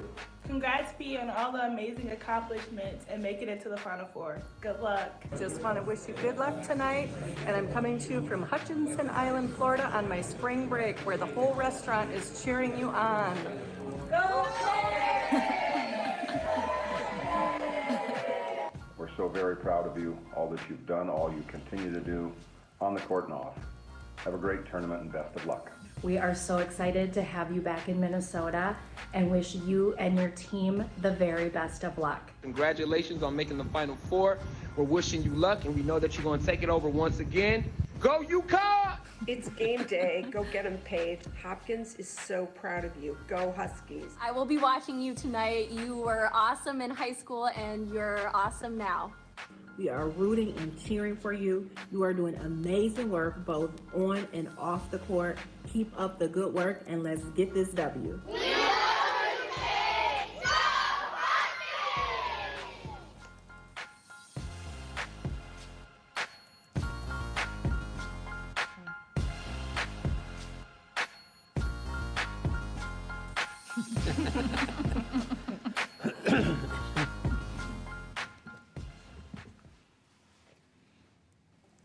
Well, that whole experience was very special, so hope you enjoyed the video. Thank you, Dr. Mary Perry-Reed. That was uplifting. Questions or comments from my colleagues? I'll just mention the first time I saw Paige play, she was an 8th grader. And my wife rarely attends games with me because she can't take the tenseness of them. But I came home and I said, there's this little kid playing with the varsity now. And I told her about the dribble that she did. She got the ball at the far end, dribbled down towards the basket, saw people in front of her, dribbled behind her back, weaved her way into the basket and made the layup, all unassisted. I said, wow, you don't see that much in an 8th grade kid anymore, or ever, so. It was quite astounding to watch. So it was fun. It was fun watching her, grow along since that time. So She's a great person. Yeah. Excellent. Well, with that, I would look for a motion to approve the agenda. So moved. I have a motion. Is there a second? Second. I have a motion and a second to approve the agenda. Any discussion? Seeing none, all in favor, please say aye. Aye. All opposed, nay. Motion carries. Next, I would look for a motion to approve the consent calendar. So moved. I have a motion. Is there a second? Second. I have a motion and a second to approve the consent calendar. Any discussion? Seeing none, all in favor, please say aye. Aye. All opposed, nay. Motion carries. Next, we'll move to our treasurer's report with Treasurer Adams. Thank you, Chair Bouchard. I'm going to be improvising a bit here tonight. My printer broke at home, Oh, no. so I couldn't print off my normal treasurer's report, so I emailed it to myself. And my email isn't working, so I'm doing this from memory. Foiled at every turn.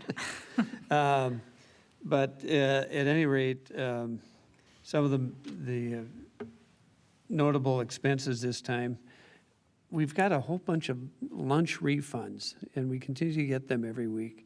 And apparently what happened was that once lunches became free through the summer meal program as part of the USDA, people didn't have to pay for them anymore. And so we've been refunding meal deposits to parents. So there were, I don't know, about 50 of them this time, I think. You can tell the winter season is wrapping up. We had a number of expenses for sports officials, for boys and girls basketball, for gymnastics. And so we're closing out that season and moving into the spring season. We made a payment of $109,000 to District 287 for services for the month of March. And we made a payment of about $18,000 to the University of Minnesota for tuition for PSEO, post-secondary educational kids that attend the U, and we pay the tuition for that, so they get to really benefit from their high school experience and maybe end up with half a semester's worth of credits at the university. And that's all I can remember. So with that, I move that we approve financial disbursements in the amount of $5,245,517.17 for the period of March 9, 2022 through March 28, 2022. I have a motion. Is there a second? Second? I have a motion and a second to approve the treasurer's report. Any discussion? Seeing none, all in favor, please say aye. Aye. All opposed, nay. Motion carries. Thank you, Treasurer Adams. Mm-hmm. And I'm impressed that you did that all by memory. That was still quite a bit of detail. Next, we'll move into new business. And our first item is policies in first read, our school board meeting agenda. And I will turn it over to Vice Chair Andreessen. Thank you, Chair Bouchard. I would also like to invite Assistant Superintendent Nick Lightfoot to our virtual table to discuss this policy. We reviewed it in the Policy and Monitoring Committee and then discussed it in our workshop earlier. For context and reference, we decided that we needed to review our policy on meeting agendas due to the fact that I don't think it has been revised in quite some time and that board practice has moved out of alignment with our policy. And so we reviewed it to get things back in alignment and to also give our community and also board members clarity around the process. Are there any questions or discussions from my board colleagues? I would just add a bit of additional context that we did have a robust conversation around this at the workshop, as Vice Chair Andreessen mentioned, and we talked about not only the language changes, but what this looks like functionally, and looking at both this issue of providing draft agendas to board members, and then also really tightening up our procedure around posting both the agendas, but also all of the accompanying materials 5 business days in advance, so that board members and our community has ample time to review that before the board meeting. We also acknowledge that just in our lived practice, we know that there are some things that change. between when packets are posted and the board meeting. Board agendas are not officially finalized until they are approved, like we did at the beginning of this meeting. And so in those cases, when there are changes made between that 5 business days in advance and the meeting, that board members will be notified of those changes, and that, we are, of course, trying to limit the number of changes that are made between posting and the meeting. Chair Bouchard. Yes. I'd like to ask Director Andreessen, for the public's benefit, when will the agenda for our board meetings be published? Now? Made available. Yes. I believe that the agendas will be made available 5 business days prior to the meeting. Draft agendas will be provided to the school board members 15 days prior to the meeting. And any supporting documents that are on a non-action item, so something that doesn't need to be discussed, something that is being discussed but not acted upon, will be 2 days prior to the meeting, and if an action item is required, those will be available 5 business days before. So for our Tuesday meetings, that would be the Wednesday prior? Correct.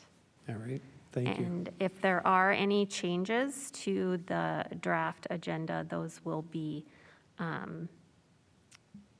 board members will be notified. All right. Thank you. You're welcome. Other comments or questions?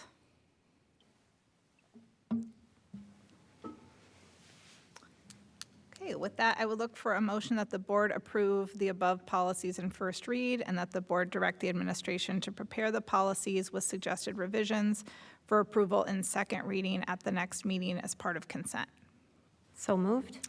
I have a motion. Is there a second? Second.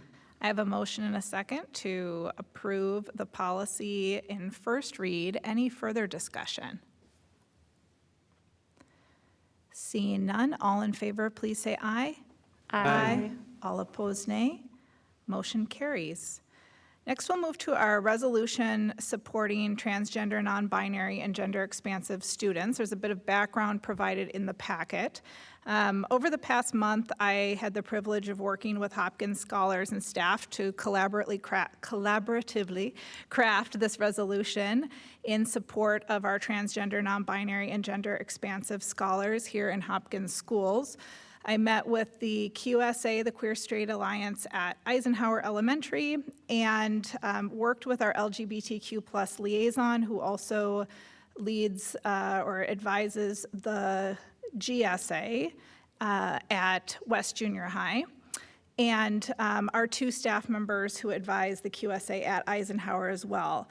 This resolution also contains recommendations that were brought to the board by our Equity and Inclusion Advisory student group last spring that have not yet been fully implemented. And I want to thank Vice Chair Andreessen for reminding me of those components to make sure that they were included in the resolution.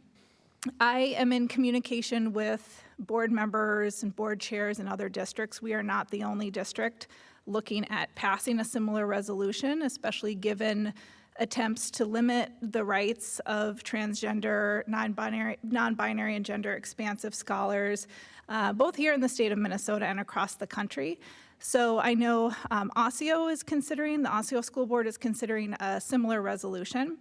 And I can update the board as I hear more about, what other districts are taking this action. So the resolution is linked in the board packet, and I guess I'll open it up to discussion first to see if there's any questions or suggestions about the language. And then after we have that conversation, then I can read the resolution into the record and we can vote on it at that point. I did just have a a question about, within this resolution, there are links, and I'm wondering, are those going to be preserved somewhere so that people can refer to, like, I noticed our gender inclusion policy is in here, which is great, but just wanted to make sure that those were preserved, because I think they expand the impact of this resolution. I think that's a great question. That was certainly my intent by including them. And I am actually going to ask Elise to just give me a nod if we are able to preserve those when we archive the resolution. As like on the website? Yes. You could have them. Excellent. Thank Great. you. Thank you.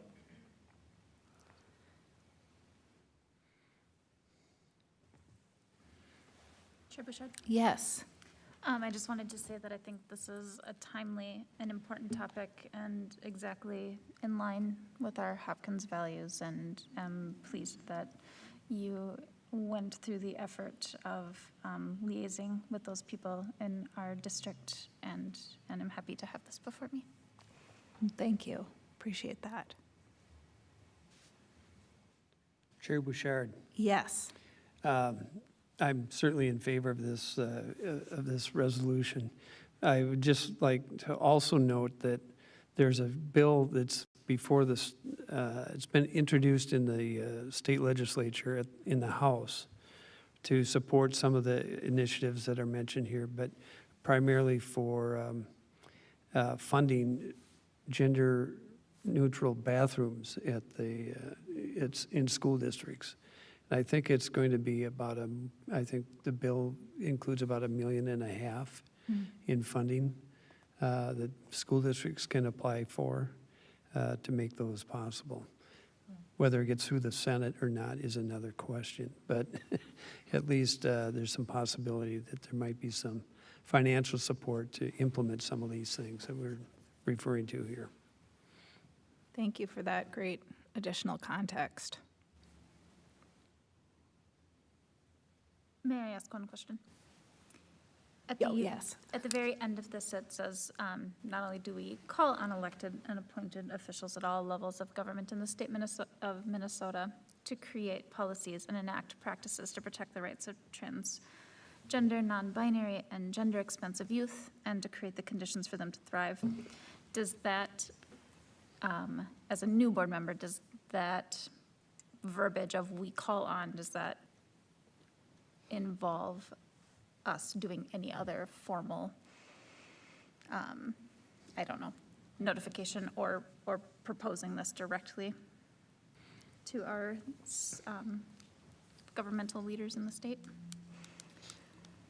So I think the act of passing the resolution clearly articulates to the public, our priorities and our action items. So I think that's step one, and you ask a great question, is there like a follow-up action item that happens, particularly pertaining to that last piece after we pass the resolution? I guess I would ask our LAC members what you think the best course of action might be there. I was going to say, I believe we can make a copy of this resolution available to all of our legislators so that they're aware of what our public stance is on this. And ask for support for that bill that's in front of the House right now. So, well, we could take that up on Friday if this passes. So Great timing. Yeah, Thank right. you for asking. I think that sounds like a great course of action. One thing that it just struck me as I was reading through this, I'm wondering, I know that one of the things that was brought up is it's not just bathrooms, but also locker rooms, and there are, I think for a lot of school districts, that's where the money comes in, transforming locker rooms to be gender inclusive can be quite costly. So I'm just wondering within this language if there would be if we wanted to include locker rooms at all, or if that's something for another time. I was trying to see if we could include it in the section that addresses bathrooms. The word multiple is tripping me up Throws it, there. yeah, me too. So I'm certainly in favor of including it. I would probably just add another clause.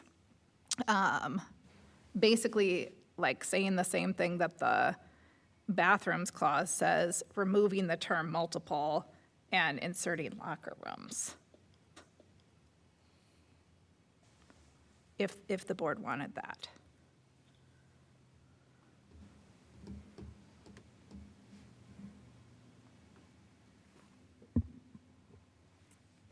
I certainly feel good about that, but It might, and also it might be an element that we find at secondary versus elementary schools. oh, true, yeah. Yeah, and of course, I'm just thinking about what the, how this gets operationalized, Yeah. just in terms of, it's easy to change a gendered bathroom into an inclusive bathroom. It is difficult to build a new locker room, Right. or even maybe to create an existing space within a locker room. I just don't know what the structural pieces would be, so yes, it absolutely needs to be a priority, and I just wonder about timing and cost and things like that. So I think we have the opportunity here to signal it as a priority. And then that operational piece could come after. I mean, so basically what we're saying is like, we need this to happen, and then it's, your job to figure out, and your fabulous team's job to figure out how, if that feels comfortable to the board. So I can just try it real quick here, and we can always remove it. Are we going to amend this? Is that the? Yeah, intent? I'm just adding another clause after the bathrooms part, that we will ensure there are, so I'm removing multiple, there are gender-inclusive locker rooms in schools that currently have them, is that? Or a movement toward gender-inclusive Right. changing spaces or something? That we support a movement, how about that we support gender-inclusive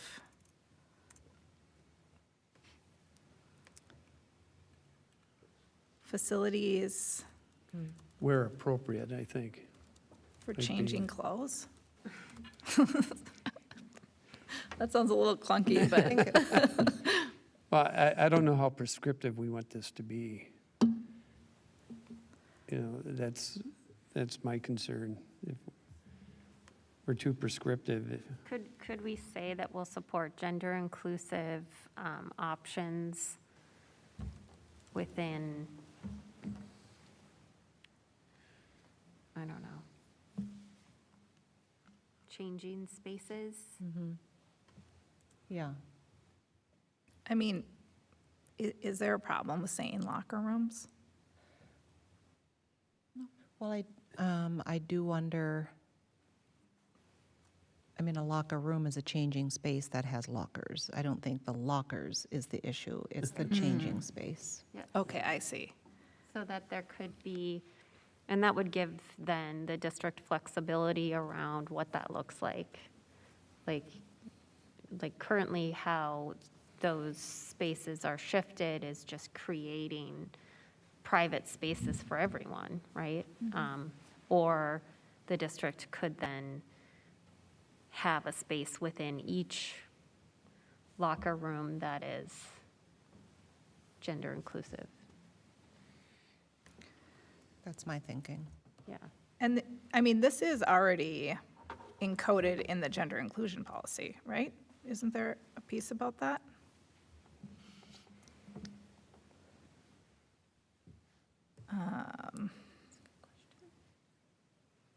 Access to facilities. Each student shall be granted access to facilities, including restrooms, locker rooms, and changing areas that align with the student's gender identity. Perfect. So we're not really doing anything that we haven't already done, I guess I'm trying to say. Just kind of reinforcing that. And there is some, I originally had, right under the now therefore be it resolved, I originally had that we recommit.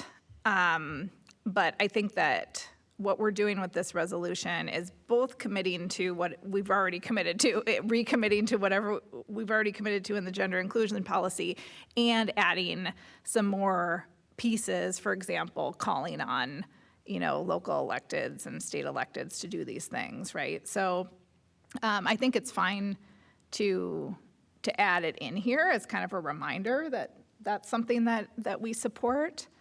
But I don't think it's necessarily doing anything that we haven't done before. In that same respect, do you care, especially given certain movements in other states and school districts, to call out sports in particular, or do you believe that that's covered adequately in our? Can you give me more information about what that would look like? I think that it would be a matter similar to what you're saying, where it does restate. I mean, we do, in our gender inclusion policy, do specifically say that all students have a right to participate in physical education classes, intramural sports, and the interscholastic athletics in a manner that aligns with their gender identity. I know that it is a somewhat of a hot button issue in certain locations, and if we wanted to make a very clear blanket statement about that in this resolution. And I only bring that up because we reiterated the changing room piece as well. I'm not necessarily opposed to it, but now I'm just thinking procedurally. If we already say in the first clause, the full implementation of the gender inclusion policy, I think that we can actually remove the piece about the clothing changing spaces because it's already in there. The bathroom piece is in response to hearing from students that, like, yeah, we have gender inclusive bathrooms. They are not in accessible places, and there are not enough of them. And so that, to me, adds a bit to what's in the gender inclusion policy, because it's saying, like, hey, yeah, we have them, but we actually need to do better around this. So how do we feel about that? Like, I mean, basically just kind of going back to how the resolution was before we added the clothing changing spaces. Personally, I'm okay with that. But we will verbally put our superintendent on notice, right?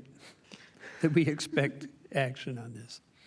Well, I think, yeah, it's a reaffirmation of our values, and then also, there are so many things that we learn, right, by listening to our scholars. I mean, that's why we have our scholars at the table, and we can craft this policy that we think is great, and then we go in and start talking about how it's being implemented, and you start to see some of these gaps and holes.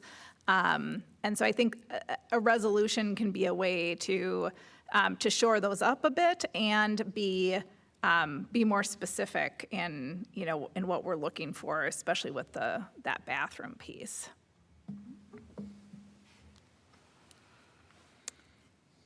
Anything else? The next step would be for me to read it into the record, and then we could vote on it.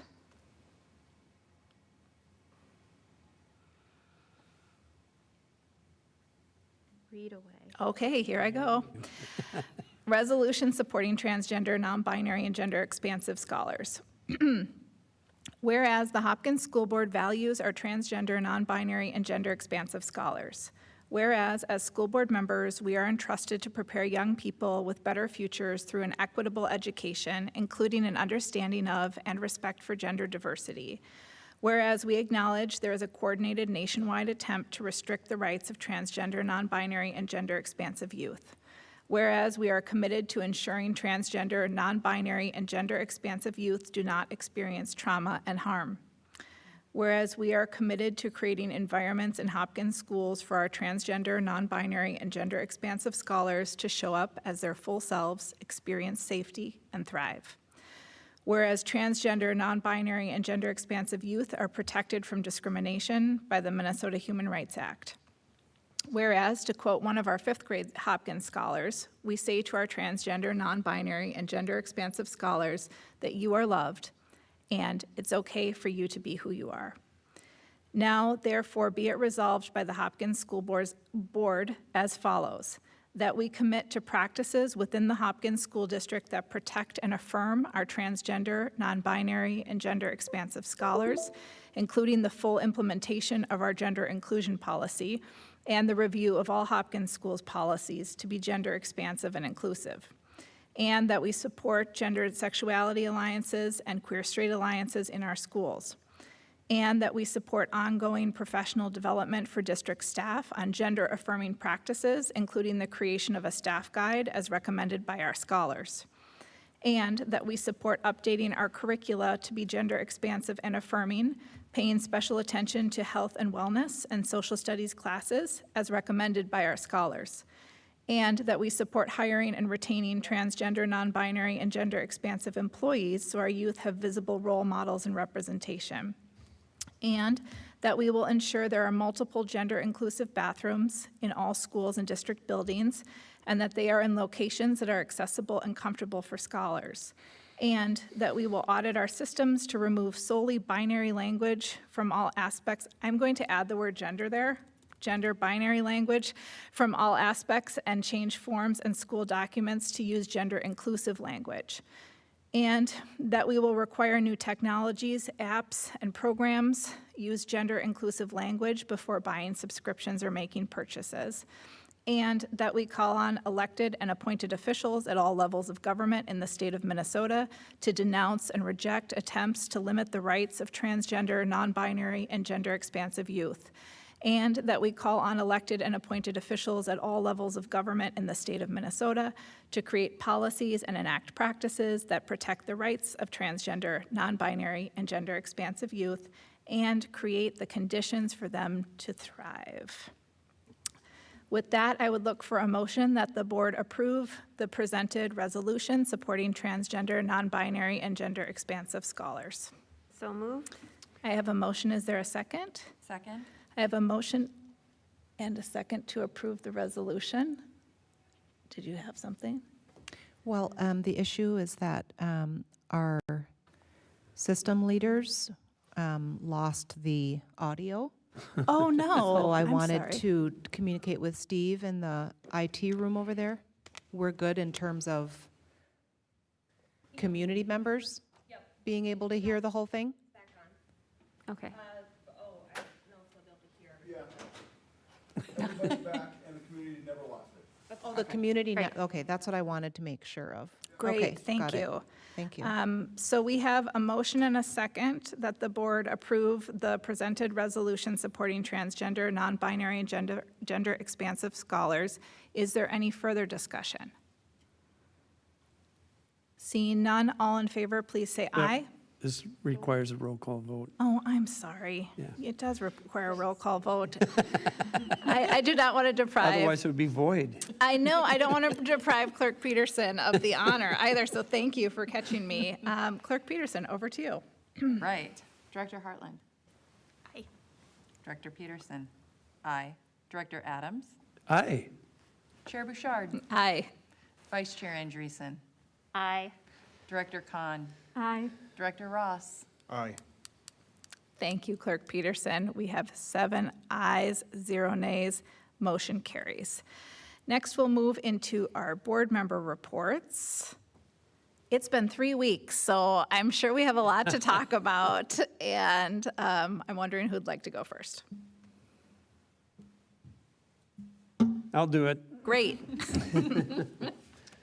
Unfortunately, my board member report also did not get printed or emailed to me. So I'll do this from memory also. Well, I did attend the final game, the championship game for the girls' basketball at Williams Arena.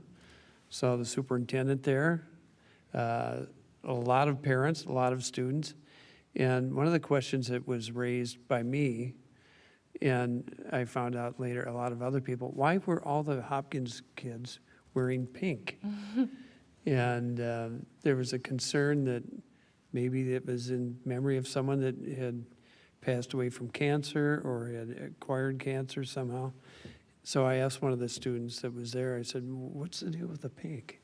They said, well, St. Michael Albertville's colors are blue and white also. The same hue of blue. Yeah.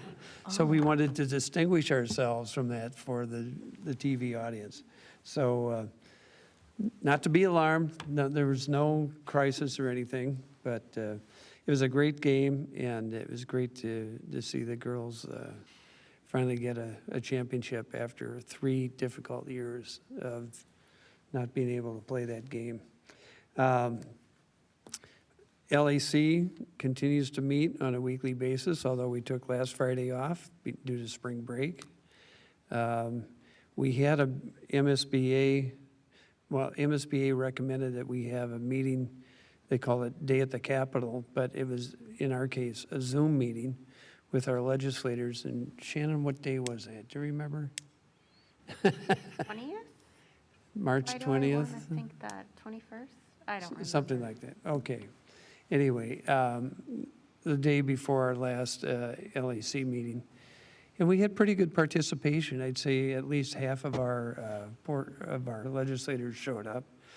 We discussed our concerns, the status of some of the bills that have been introduced at the legislature, the effect of redistricting on many of their districts, and I can't say that there was anything that, resulted from it, but we were concerned because the deadlines for introducing finance bills was last Friday, and the deadline for introducing policy bills was the Friday before that. So it was the day before the first policy deadline was, and we talked about the ramifications of that.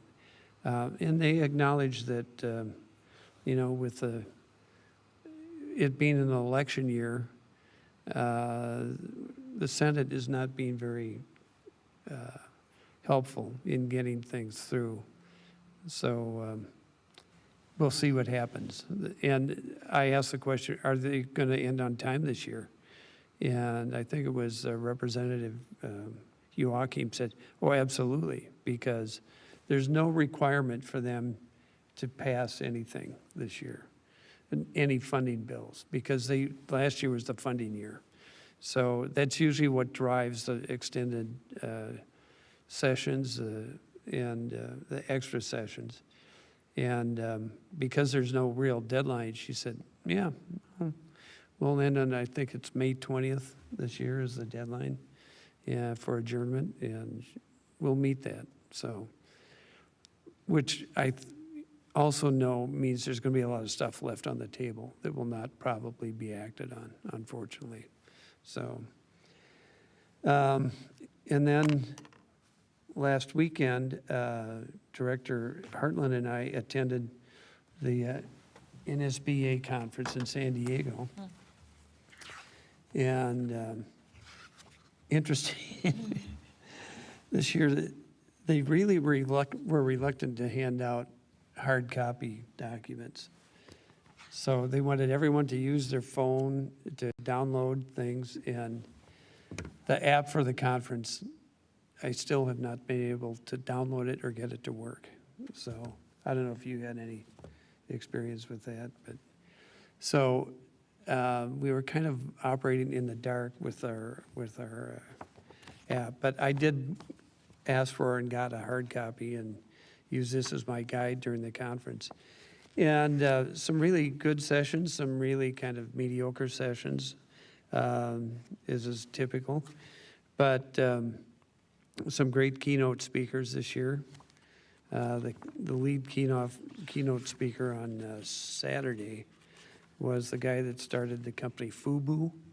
I guess he's on the Shark Tank, a show I've never watched. So I don't know all the characters on it, but it was Damon John, who's the founder and CEO of Fubu.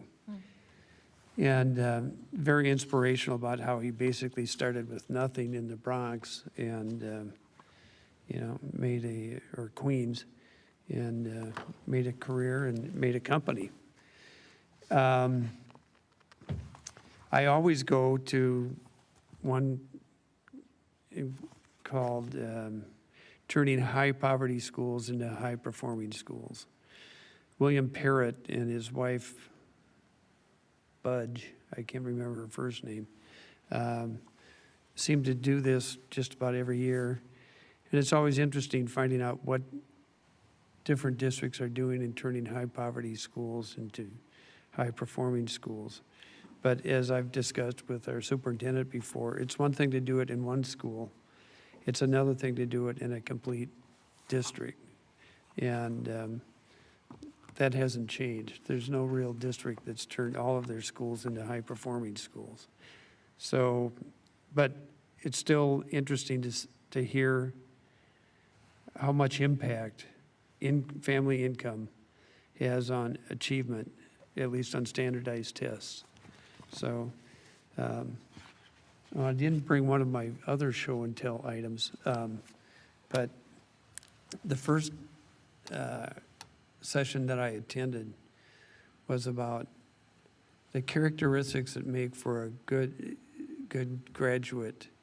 And they really urged everyone to do what we've already done, which is create a profile of your graduate that you wish to have them achieve. And the thing that was interesting to me was they talked about all the characteristics, and we've talked about it too. It's things like collaboration, it's things like creativity, critical thinking, 4 C's, I know. But I said, isn't it interesting that none of the standardized tests that we use to measure student performance measure any of those? So it really tells you that our assessment tools are not being not being very accurate and not being very relevant in the current environment. And the things that corporations tell us are important for their employees are those same things. So we've got to do something to redo our assessments in the U.S. and in the state of Minnesota. It's called the Minnesota Comprehensive Assessment. It's not very comprehensive. So,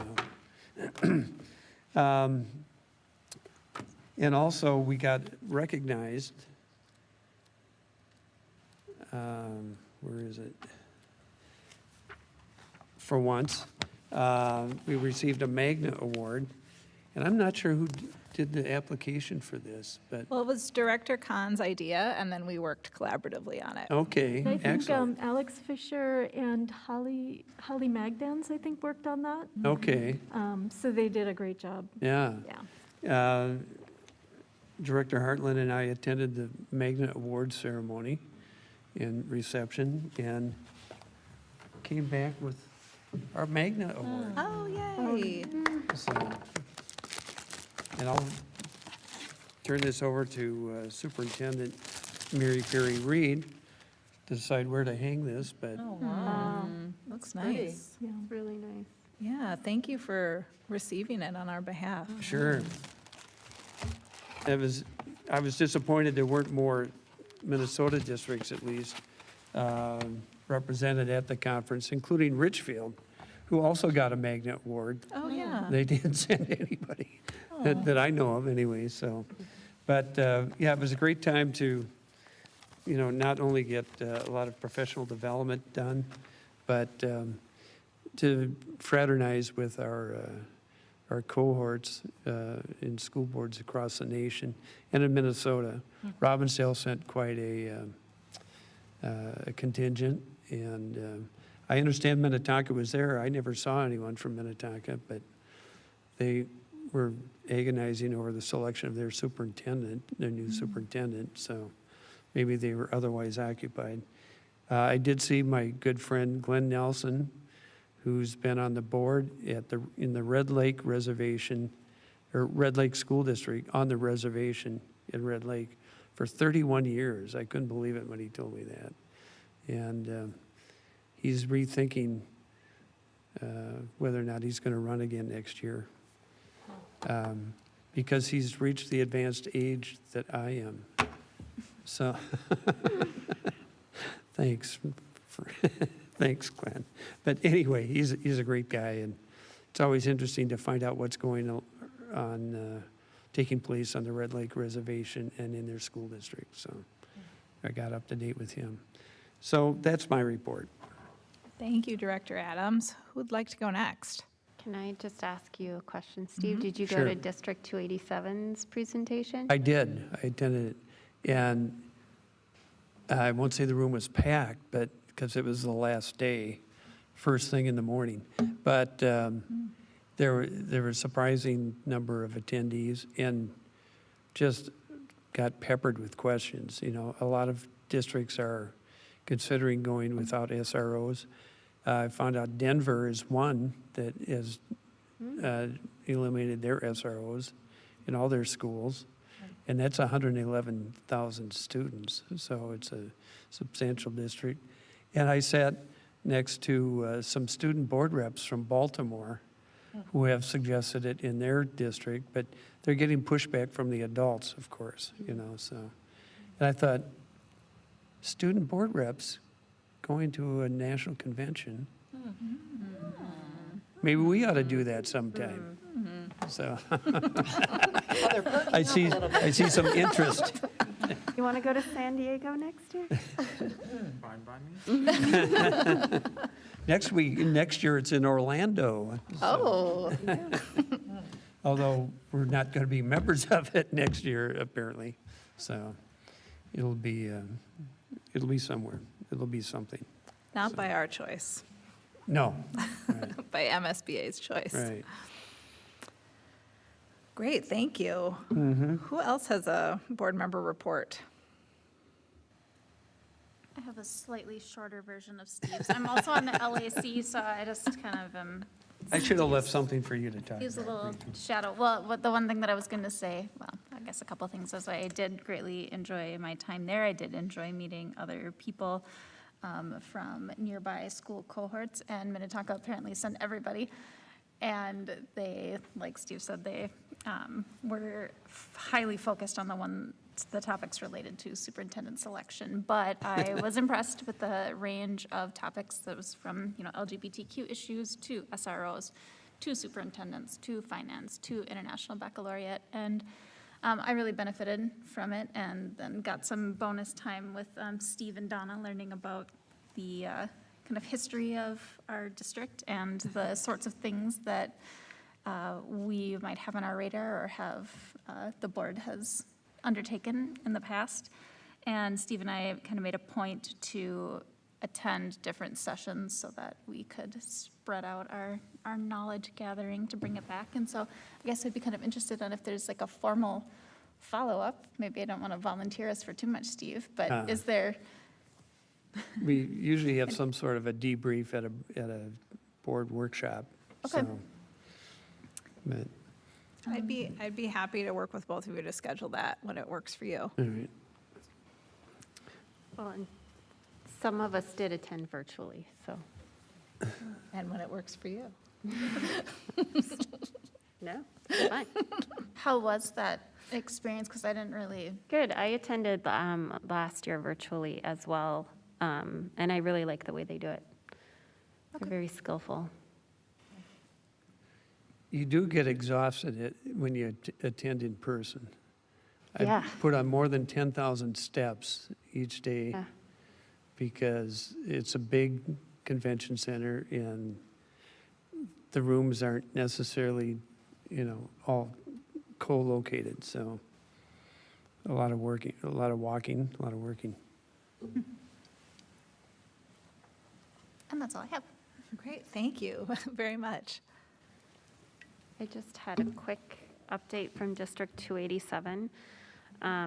All member districts' business directors have approved bringing a long-term facilities maintenance bond issuance for $4.8 million in project funds.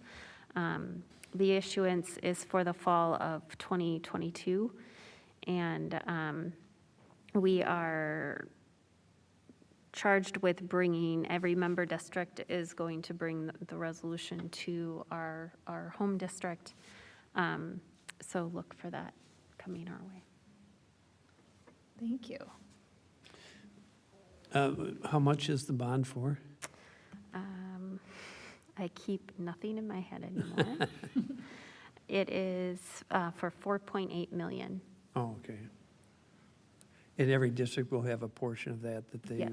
will Yep. have to apply. And it's based on the student Enrollment. enrollment in Okay. District 287. They did it in a graduated manner. Great, thank you.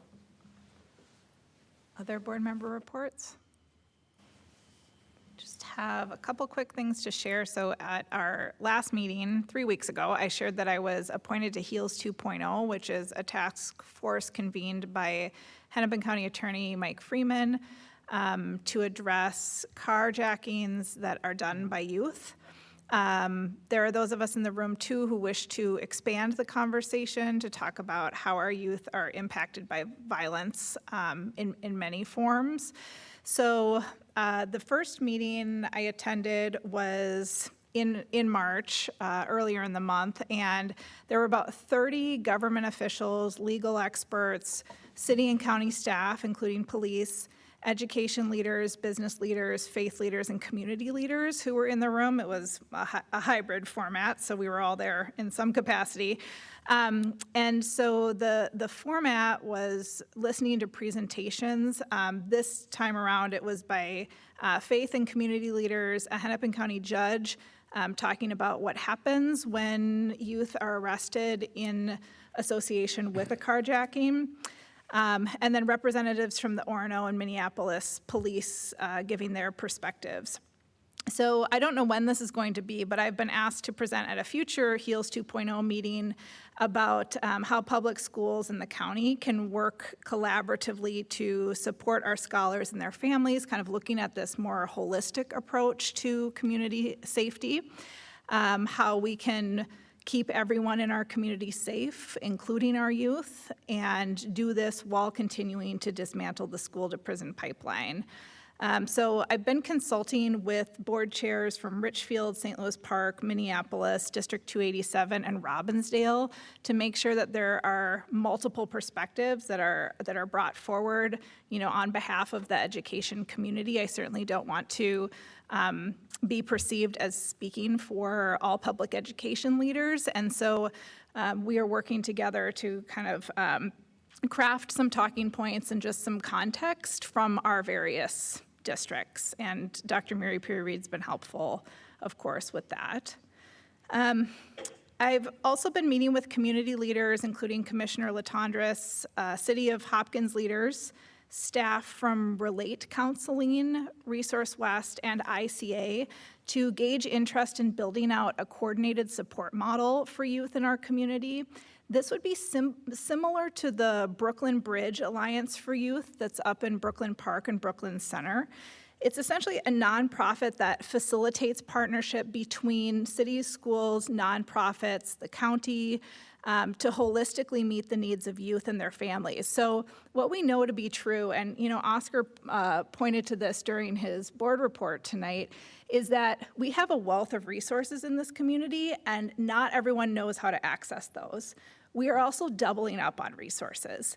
And sometimes we are spending public dollars doubling up on resources and services and support. And we're doing this because we don't know what other agencies are doing and all of the levels of resources and funding that are out there.